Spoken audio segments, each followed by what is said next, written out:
water cut the bridge. Material, so they call on the first team. At least 5 people have been reported dead and several others injured or missing as torrential rain hits the Sierra Leonean capital, Freetown.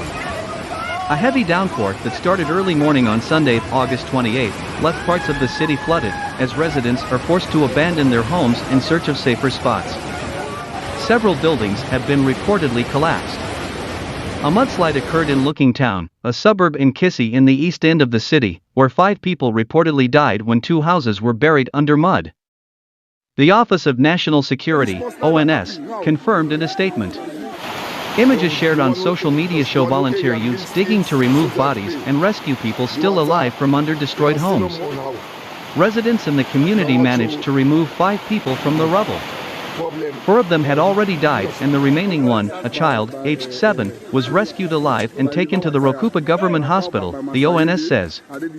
It lists about half a dozen other communities that were reportedly affected by flooding. They include Kanike, Culbert, Kaningo and Tengbe Town, where houses and major roads were reportedly flooded, leaving residents trapped in the raging waters and their properties destroyed.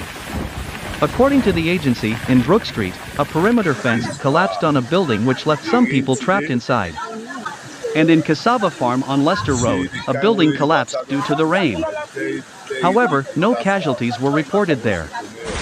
Sunday's incident followed days of downpours across the city. The area where the landslide occurred is situated below a hilltop. Authorities have warned people living in such disaster-prone areas to take precautionary measures. The Sierra Leone Meteorological Agency, SLMET, warned of further rains.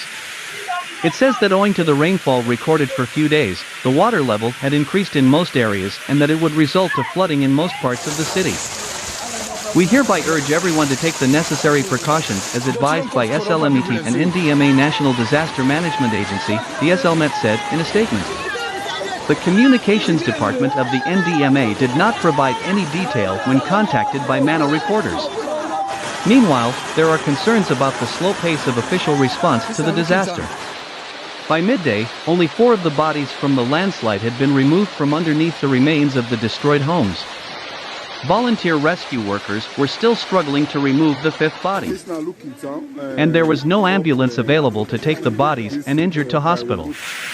A fire service vehicle was forced to leave behind a body after taking 3, for lack of space. In another scene in a different location, people were seen on top of their roofs as their homes are flooded down below, waiting for help.